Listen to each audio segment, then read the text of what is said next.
Well, hello everyone, and welcome back to the channel. I wanted to come on here this afternoon to make a video explaining the recent decision by the United States Supreme Court. Now, if you have been watching the media or listening to any of the corrupt politicians, you're going to hear that this decision by the United States Supreme Court gives a license to Trump or any other future president to be a dictator or a king, and that they can do whatever the hell that they want to do. If you're still listening to those folks, I don't understand why you are, because it's been proven to over and over and over again that those folks lie to you and that they gaslight you. So I want to share some information with you guys from the Wright Report and a few other things that I've pulled together to try to explain to you folks what this Supreme Court decision actually does. And I think once you look at it and process it, you'll realize that what happened yesterday was a huge win for the Constitution. So now let's begin with the fact that Trump did ask for absolute immunity, and he pushed that all the way to the Supreme Court. He knew that he wasn't going to get absolute immunity. He already knew that, but he wanted to push it to the Supreme Court, kind of like what he did with his taxes. He pushed that all the way to the Supreme Court so that the Supreme Court would rule that, oh yeah, it's okay to look at his taxes. Well, that set a precedent. That meant that as we move forward, other former presidents and other politicians can have their taxes looked at as well. Not just their personal taxes, but taxes of their LLCs, different corporations, things like that. So Trump, that's the reason why he did what he did as far as pushing for absolute immunity. He didn't get what he wanted, but he got what he needed. Now, let me explain, and I'm going to play a little bit of the Wright Report here to kind of help with that, and then I'll give some other examples. So here we go. But first, let's get to that top story of the morning. The U.S. Supreme Court has ruled on a number of important issues that will impact your life, 5 of them in all. You may recall that we covered the basics of these cases last Tuesday, with the court since then announcing decisions on all 5. So today we will cover those rulings and a reminder of why we should care. First, we've got the big case of Trump versus the United States.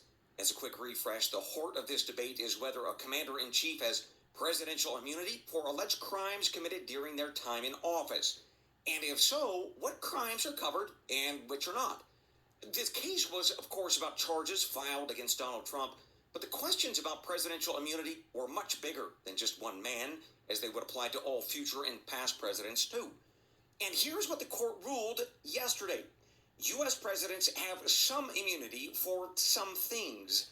And while that was a partial victory for former President Donald Trump, it was much bigger than him, with the court setting out 3 new different tiers of presidential actions that will determine whether a president has immunity or not. The first tier is for presidential actions that the court said were part of a president's core constitutional powers. Those actions get absolute immunity. Now, in the case of Trump, that absolute immunity covers when he spoke to the Department of Justice about his belief that they needed to address allegations of criminal fraud in the 2020 election. Meanwhile, the second tier, well, it is a bit more squishy. The court said that presidential actions which are within the outer perimeter of a president's official responsibilities, those get presumptive immunity. Okay, so what does that mean?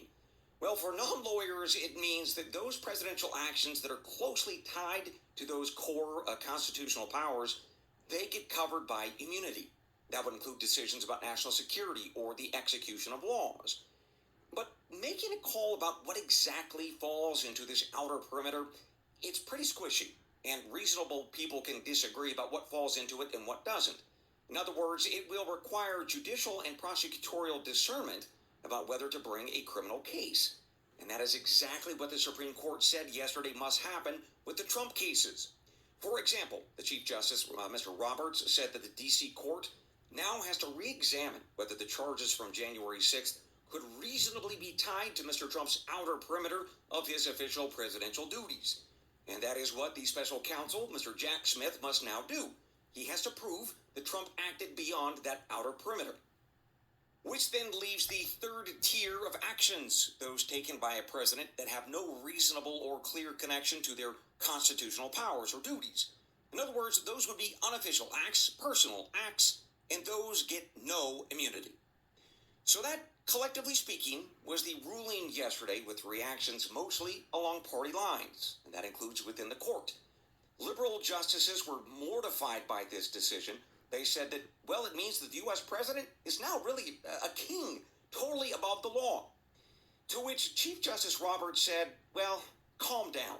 He accused liberal Justice Sotomayor of fear-mongering when she brought up some hypotheticals about presidents ordering assassinations of rivals, noting that this ruling did not give presidents a carte blanche to do whatever they want.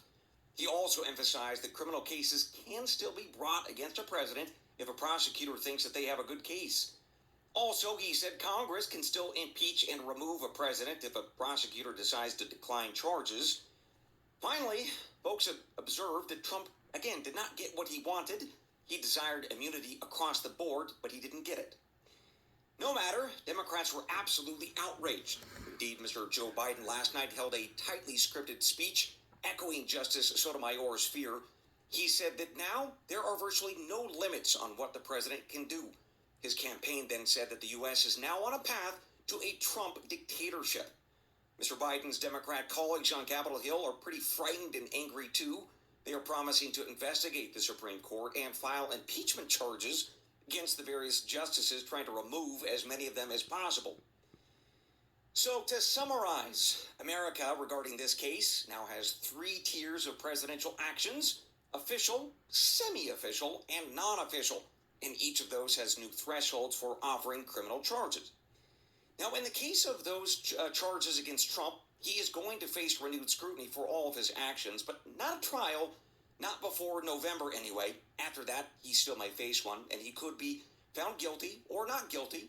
Or if he does get reelected in November, Congress could step in and impeach and remove him.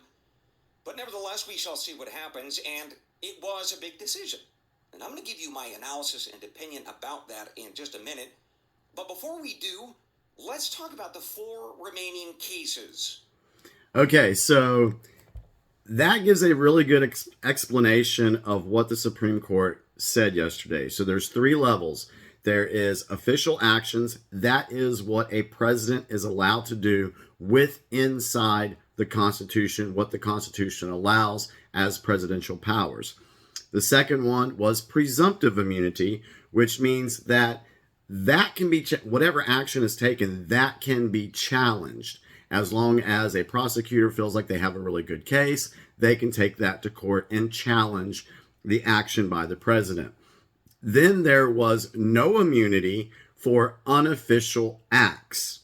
This right here is why the left, the liberals, they lost their damn minds yesterday.